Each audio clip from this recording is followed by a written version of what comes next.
Alabado sea Jesucristo y María Inmaculada. Bienvenidos a este domingo 18º del tiempo ordinario. Vamos a leer del Evangelio de San Mateo capítulo 17, versículo del 1 al 9, la transfiguración del Señor.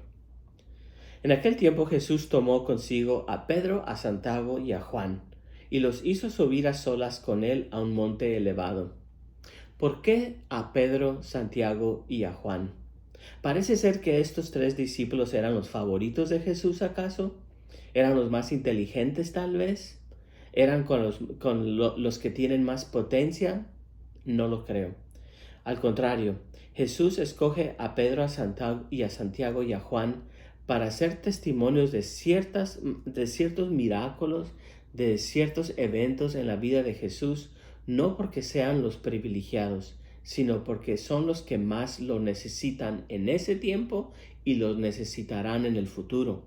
Pedro llamado piedra, y ciertamente sobre Pedro, esta piedra, Jesús edificó su iglesia y le dio las llaves del reino. Pero Pedro también es una piedra de tropiezo. Pedro también es aquel que tiene dificultad de entender, es aquel que tiene dificultad en entender y aceptar quién en verdad es el Cristo. Juan y Santiago, hijos del trueno, Jesús los llama, hijos del trueno. Y el trueno en el cielo es algo peligroso, violento y que no se puede predecir, ¿no? Es inesperado. Y Jesús los ve a estos tres personajes como personas que necesitan ser calmados un poco. El hecho de que Jesús los lleva al monte no es por privilegio, sino es por amor. No es porque ellos lo merecen más, sino porque lo necesitan más. Jesús se comporta con Pedro, Santiago y Juan como un padre o una madre de familia que tiene a un hijo que nomás no entiende, que siempre está haciendo algo que lo pone en problemas. Ustedes saben cómo es un hijo o una hija que siempre causa dolores de cabeza, siempre el papá y la mamá los tienen que estar buscando, los tienes que sacar de problemas una y otra vez. Y Jesús, como buen padre, como buena madre de familia, no los abandona, sino que les da más atención a aquellos que más lo necesitan.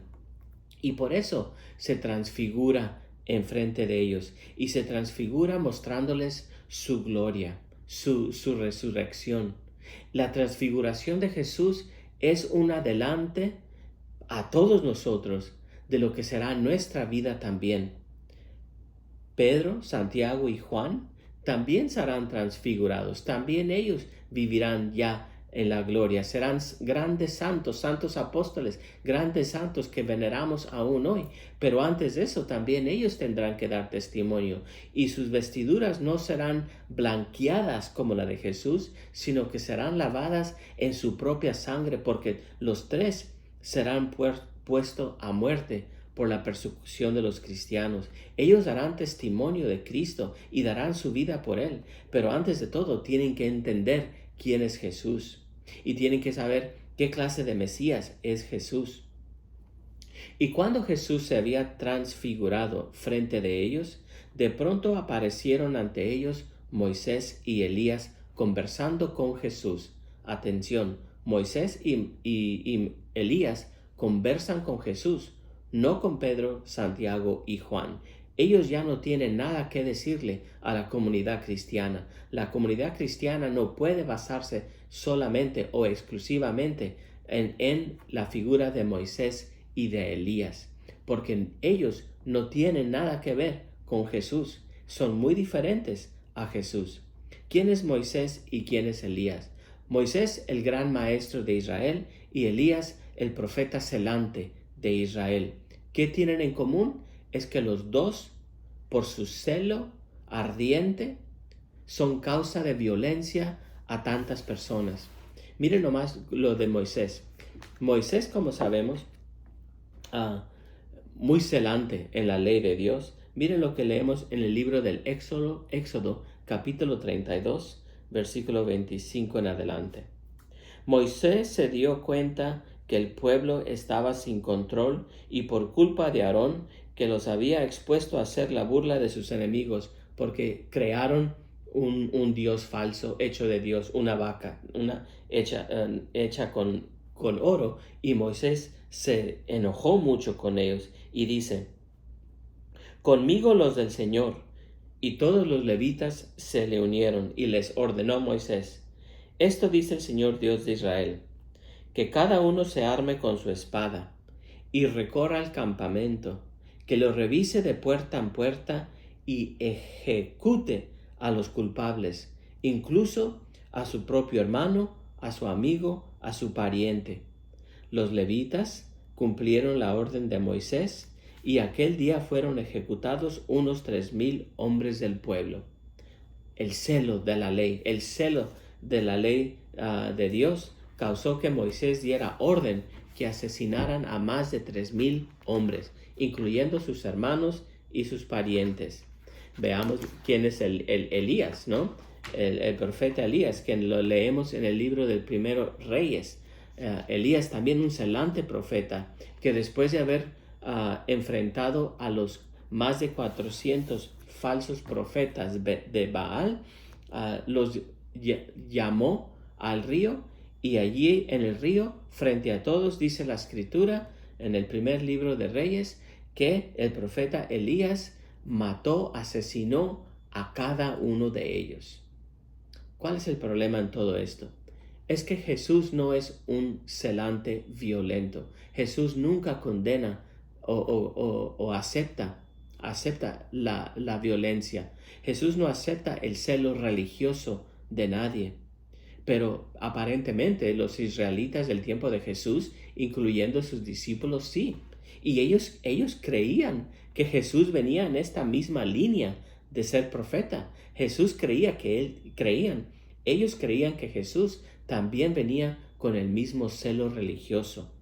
Y por eso, al ver a Elías y a Moisés, Pedro le dijo a Jesús: Señor, qué bueno que sería quedarnos aquí. ¿Quieres que hagamos 3 chozas? Una para ti, otra para Moisés y otra para Elías. ¿Cuál es el problema? Por eso me traje mi icona aquí que tengo. Es que las iconas clásicas nos muestran quién es más importante, ¿no? Esta es una icona cristiana, católica, claro, pero donde tenemos el Cristo al centro.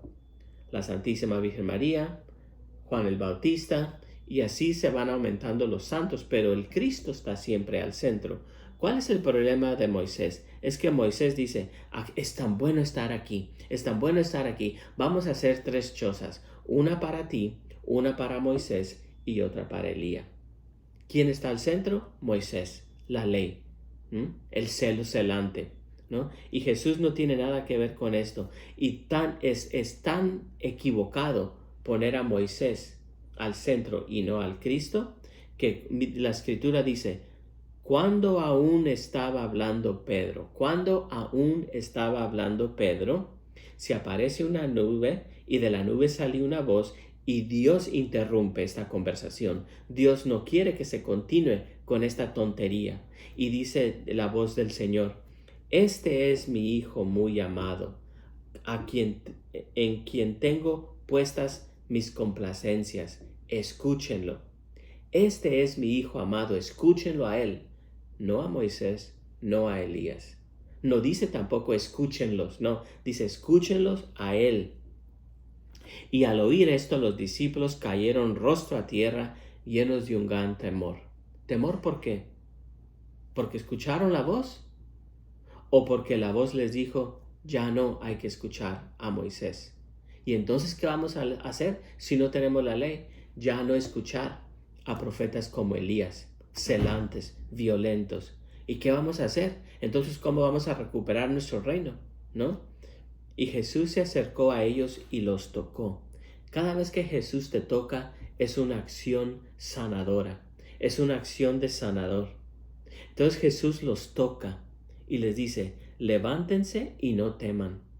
No los voy a dejar solos, no los voy a dejar sin ley, no los voy a dejar sin profetas. Les voy a traer cumplimiento de la ley y de los profetas. Y alzándose entonces los ojos, ya no vieron a nadie más que a Jesús. Y mientras bajaban del monte, Jesús les ordenó: no le cuenten a nadie lo que han visto hasta que el Hijo del Hombre haya resucitado entre los muertos. ¿Por qué les dice de no contarles nada a nadie? Número uno, porque no entienden. Número uno, porque Jesús se da cuenta que no han entendido quién es Él. Y no hay cosa peor para los creyentes de entonces y de hoy que alguien hable en nombre de Dios y que dé una mala impresión de Dios, que dé una falsa impresión de Dios, que enseñe una imagen errónea de Dios, como sucede mucho hoy en día, que tanta gente, sacerdotes incluidos, que queremos convencer a la gente que tenemos un Dios que es enojón, que juzga, que va a castigar, que te va a mandar al infierno, un Dios como Moisés, un Dios como Elías. Y Jesús dice, no le digan a nadie porque no han entendido nada. Mejor déjense guiar por Jesús y dejémonos guiar por Jesús. Escuchemos a Él, con quien el Padre está bien complacido. Dios los bendiga.